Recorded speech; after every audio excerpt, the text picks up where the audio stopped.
ថ្ងៃនេះខ្ញុំចង់ចែករំលែកពីបទពិសោធន៍ប្រើប្រាស់កូន speaker ទូចនេះបងប្អូនដែលមានឈ្មោះថា Twibit Stormbox Micro 3 តូចតែរៀងឯងបងប្អូនបើសិនជាយើងបើកនៅទីសាធារណៈឬក៏ពេលដែលយើងហាត់ប្រាណណាបងប្អូននិយាយពីថាបាសលឺព្រោះខ្លាំងមែនតើហ្មងបងប្អូន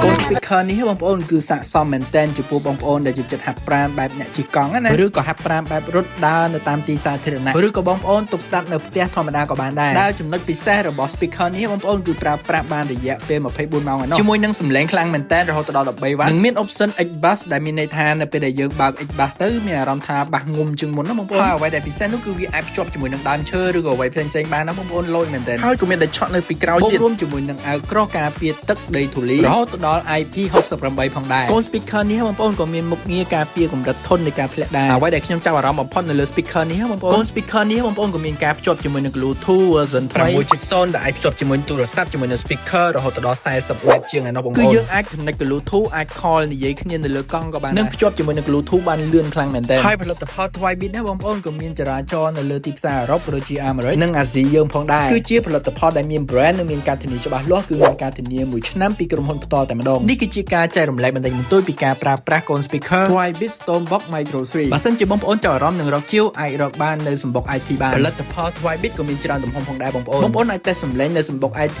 មុននឹងជាវផលិតផលក៏បានដែរខ្ញុំបាទវណ្ណដា Sharing សូមជម្រាបលាជួបគ្នានៅវីដេអូក្រោយទៀតបងប្អូនសូមអរគុណ